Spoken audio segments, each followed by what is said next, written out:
Chapter 8. Disheartening Request. As Nancy pitched forward, she made a wild grab for the banister of the stairway. Though she swung around and almost lost her grip, Nancy managed to keep from falling. How stupid of me, she chided herself, and went on down the stairway. Nancy looked at the big rip in her lovely dress. Could it be mended without showing? Oh, I hope Hannah can do something with it. She finally reached the bottom step and went on to the front door. When Nancy opened it, she was greeted by a grinning little boy. "Hello," said Tommy Johnson. "Hi, Tommy," Nancy replied. "What are you holding behind your back?" she asked. "A surprise," he said. "For me?" "Maybe. You know you promised me a detective badge for helping you." "So I did," said Nancy. "Come in, Tommy. I'll get it for you right away." Nancy hurried off to the dining room where there was a closet that held all sorts of knickknacks. Among them was a toy detective badge which someone had given her at a party for a joke. She carried it to Tommy, who took it but still kept one hand behind his back. "Do you like it?" Nancy asked. "Sure I do. Would you put it on me, Nancy? After that, I'll show you what's in my other hand." She pinned the badge onto his heavy sports jacket, then asked, "Have you brought me something exciting?" "It's what you say, a clue," Tommy replied stoutly. From behind his back, he took out a man's rather worn shoe. Tommy explained that his little friend Billy down the street had picked it up. "He saw it fall out of the yellow coat man's car trunk," the little boy explained. "He just told me about it. I thought you might want the shoe, so I promised him some candy if he gave it to me. Do you have some candy?" Nancy laughed and patted Tommy on the head. "Indeed I have, and you shall have some as well as Billy. This is good detective work, Tommy.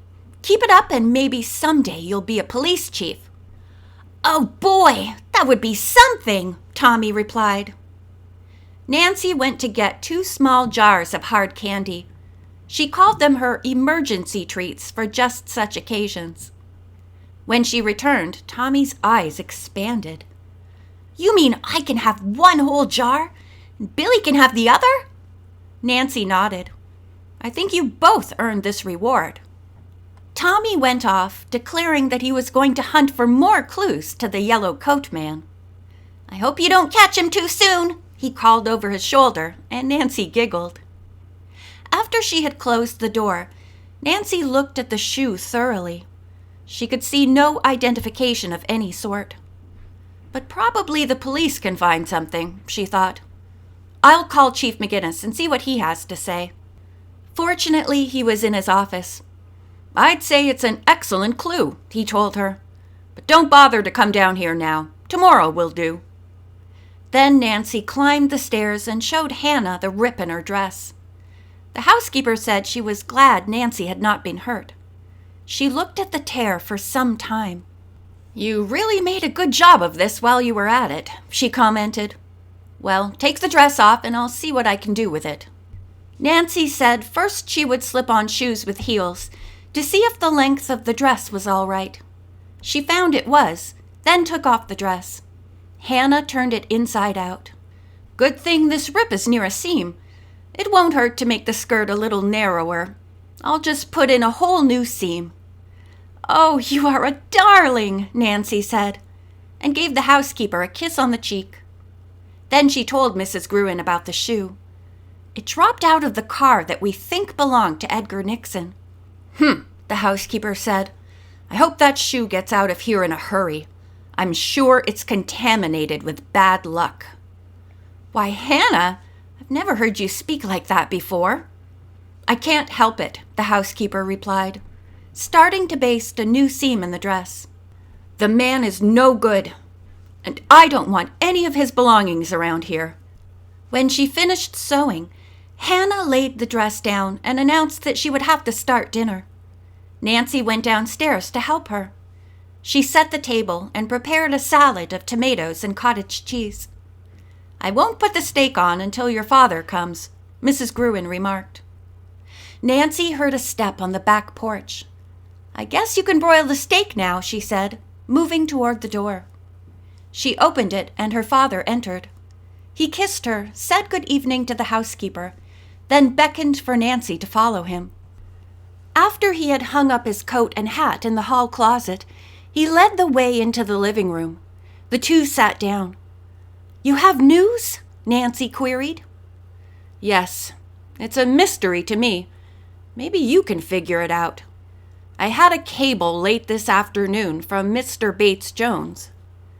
The lawyer hesitated, and Nancy sensed that what he was about to say was not going to please her. Finally, he told her. "You and I have been discharged," he said. "Discharged from what?" Nancy asked. "The Nancy Smith Drew case." "You mean they found her?" Nancy cried, astonished. Mr. Drew shook his head. "That's the mystery. The cable said someone else was putting them in touch with Nancy Smith Drew, and that you and I could give up the case." Nancy was amazed. "That's all the cable said?" "Yes." "Well, I think it's pretty abrupt when you have been so nice to make overseas phone calls to him." Mr. Drew smiled. "Cables cost money. Perhaps Mr. Bates Jones will follow his message with a letter of explanation." Nancy thought this over. Intuition told her that there was something quite unnatural about the whole thing. "What's on your mind?" her father asked. "Well, I think something phony is going on." "You mean the cable?" her father asked.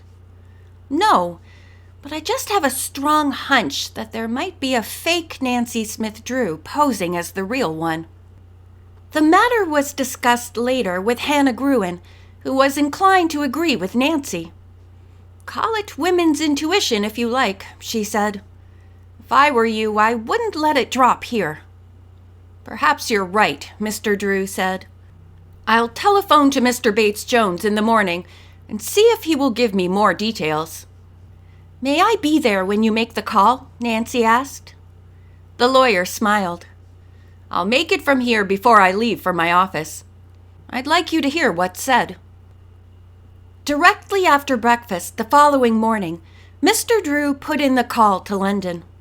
He had to wait several minutes before being connected with the lawyer there. Mr. Drew explained that he and Nancy did not want to go against Mr. Bates Jones' wishes, but were calling to find out if the real Nancy Smith Drew had been located.